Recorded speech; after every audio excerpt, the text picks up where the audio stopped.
Hi, everyone. My name is Betha Whitlow, and I lead the Digital Art History Lab. Today, we're going to talk about data creation specifically for spatial art history projects. But if you haven't yet taken my data basics tutorial, I suggest you do that before proceeding.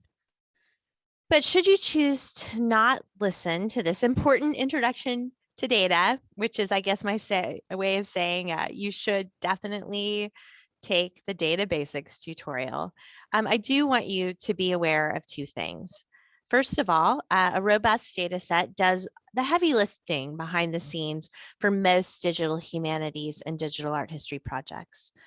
And because your digital art history project is almost certainly based on original research, it is highly unlikely that complete data sets will already exist for your use, which means you will need to create your own. And to create your own, you're going to want to do it well. Again, taking me back to the need, I believe, for you to take a data basics tutorial, specifically the one offered on the spatial art history tutorial page. But specifically for spatial art history projects, unless you're creating a simple map composed only of locations with a known geographic or XY coordinates, you're going to need to put together your own data set, even for a really basic map. And here you can see, if you've taken my data basics tutorial, the ferocious data cat has returned.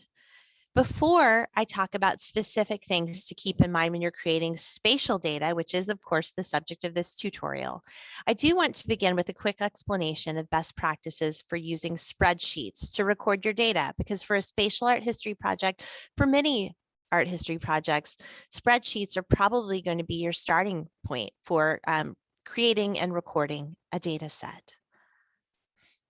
I want to note that this tutorial slides will show spreadsheets made in Microsoft Excel, though Google spreadsheets are a comparable and excellent option. So spreadsheets. Spreadsheets are simple, flat file databases that allow you to easily create your own data. And when I say flat file, what I mean is that all of your data sits within the one database or Excel spreadsheet. As rudimentary as a spreadsheet may seem, creating and managing your data set using a spreadsheet is ideal for both simple and advanced mapping GIS software. When I say GIS, I mean Geographic Information System software. In fact, most GIS or spatial analysis software wants to ingest spreadsheets in order for you to work with, analyze, and visualize your data. I think as humanists, our greatest misapprehension with spreadsheets come from the fact that we aren't, or at least historically, we haven't used them very often in the humanities, and therefore we aren't sure of the quote rules for properly formatting and populating a spreadsheet. But we are going to change that right now. So let's start with some spreadsheet basics and best practices. And we're going to do this through the lens of Excel. But again, Google spreadsheets would be equally useful for this, for creating data for a spatial data set. Excel, as you can see here, is organized into columns, boom, boom, and rows. Okay. And you can see this in this really simple spreadsheet that I'm using as an example. This is a spreadsheet populated with data about teachers here of Impressionist artists here. I would like you to think of your columns as you would fields in a database. You've seen examples of fields in a database in the data basics tutorial. These are the values that you would like to include in each record of data that you're creating, or each line of data that you're creating. So for example, teacher and student, okay? Each row is essentially an individual database record describing a unique piece of information. The first row in any Excel spreadsheet database defines and describes the value of the column field.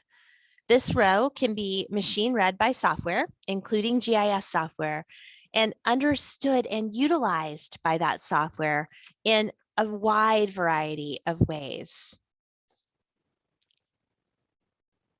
So, best practices, general best practices for spreadsheets include making sure that the data fields you define are thought out in advance to reflect what information you want to be represented, spatially or otherwise. And again, here's a plug, watch Data Basics to learn more. If you're working with a pre-existing data set that includes fields you don't need, you can find some interesting pre-existing data sets in a variety of places, and we can advise you on that.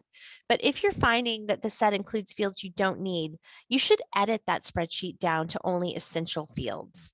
This is going to make it easier for visualization software to ingest your spreadsheet and for you to work with your data in the range of interfaces that you are going to encounter.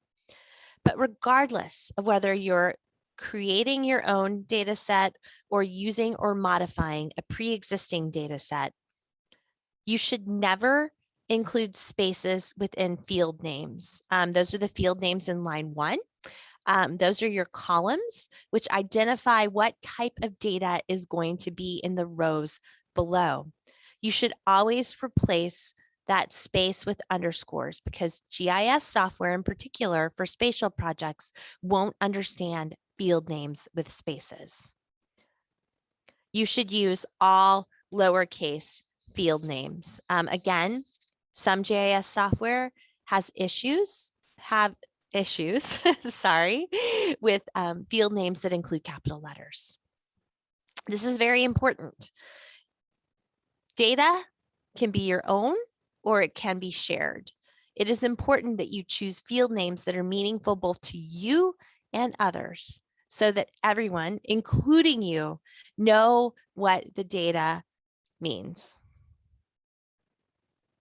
And then finally, note that the format in which you save your spreadsheet is going to impact its usability. Most GIS software is not going to ingest Excel spreadsheets in its proprietary format, which is .xls. Instead, in order to ingest your spreadsheet into GIS software, you will want to make a second copy of that spreadsheet saved in .csv format instead. And now a final word of caution about formatting, particularly for spatial projects, which have numeric values, which you can see here, or for which you would like GIS software to process or calculate those numeric values. So you can see here that some of the text, like this ID number, is left justified, and some of it is right justified. Okay, this indicates that the spreadsheets understand the left justified information as text and the right justified information as a numeric value. A very common mistake with spreadsheets, which becomes particularly problematic when using GIS software, is forgetting to define fields for which you want to have the software make calculations as numeric rather than text fields, because your spreadsheet software isn't automatically going to do that for you. So you'll need to do that yourself.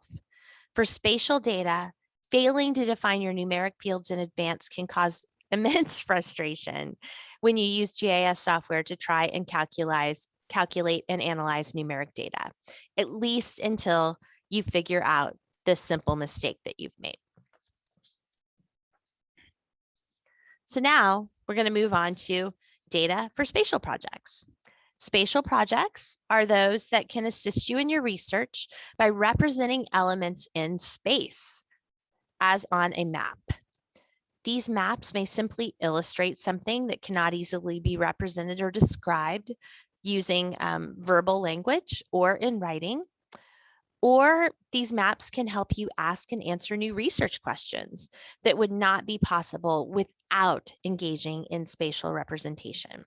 So here's an example of a spatial art history project by a scholar named Benjamin Zweig, who developed a GIS map of his research on medieval churches on the island of Gotland.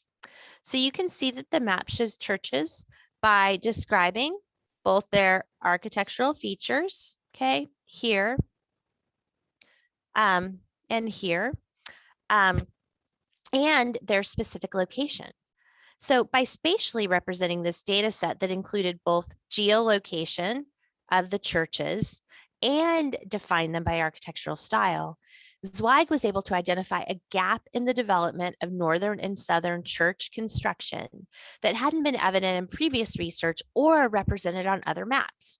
So only by exploring his data spatially did new art historical questions emerge. And this is the really exciting thing about spatial art history projects, because you're going to find that many art history and archaeology projects may benefit from this type of spatial exploration. So if you were to start with a low stakes entry into spatial art history, what sort of data would you need to create a relatively simple map like this? Well, I've already outlined two categories, right? A spatial location and the architectural style of the church that exists in this spatial location. But to understand the very basic data that you need for almost any map, we're going to start with the basics of what is typically represented on any simple map, so that you understand that the sort of typical elements or features of a map. Most maps consist of polygons, okay, points like these, and lines like these. Polygons are bounded areas. Here you can see Forest Park. Lines represent linear features. That would be like a street or a river. And points represent specific locations, usually through data describing X, Y coordinates or latitude and longitude. For most maps, we may need data that allows us to represent at least one of these features in space, because if you can't put one feature into space, you really are not going to have a useful map. So at the very least, you will have points on a map, right? So how do you create a really simple data set like this one? Okay. Again, there are many types of data you may want to include in a spreadsheet for a spatial project. And I take us back to that map of churches, medieval churches in Gotland, okay? That the primary data there was architectural style and the specific XY component or geographic location of those churches, okay? Those were the choices that scholar made. The DAL is happy to work with you to determine what type of data you need for a spatial art history project. But the basic data required to create a simple original map is data that allows you to place new points onto a map and to label elements on that map using text labels. So you can see here an example of a simple spatial data set with fields following standards that I outlined in advance. And in fact, this is a data set that I got from the St. Louis Police Department, and then edited the spreadsheet here, as you can see, to conform to those rules that I had outlined for best practices earlier. This is a spreadsheet of crime statistics that I used for a GIS project exploring the relationship between tree density and quality of life issues in the city of St. Louis. My map explored many aspects of the relationship between crime and tree density, but a key thing I wanted to represent was the exact location where the crime occurred relative to the tree density of the area. And so you can see here, right? Exact locations, address, XY coordinates. So one of the nice things that maps allow you to do is to synthesize and visualize things at once in a way that you could never easily describe or illustrate using a means of expression like writing. And so again, I created a map that showed the tree densities of the areas. And then I use this spatial information to overlay a second map layer with the data about crime, so that then density could be represented and also calculated. And representing exact locations on a map, again, very easy to do and probably your baseline when you're creating a spatial project. You can do this two primary ways. Okay, you can do it by address if the address is known, or even better, by using XY components that allow GIS software to very precisely place these crimes in this case, or churches in the case of the other map, onto a map. Having locations on a map is a starting point for any spatial art history project. Earlier, I was speaking about the importance of defining fields that you would like to use for calculations as numeric, because GIS software provides functionality to create these calculations for you. And so you saw in the previous map a spreadsheet that showed crime in neighborhoods related to tree density in these specific neighborhoods. And so here, the green shades represent the tree density in any given area, and GIS software was able to calculate that for me. And then each dot represents a very specifically geolocated, okay, XY coordinate individual crime. You can also see here that the parks are labeled, and that label information was also included in a simple spreadsheet. All right, so geolocated data, like you see here, and labels of locations. And those locations could be represented by points or lines or polygons, are typically the basic information that you would want to include in any spatial art history project. Okay, and that concludes the basics of spatial data. Again, my name is Betha Whitlow. My email address is bwhitlow, WHITLOW, @wistil.edu. Please feel free to reach out to me with any questions that you might have about creating a spatial art history project, and more specifically, in this case, a data set for that project. Thank you for your time and have a great day.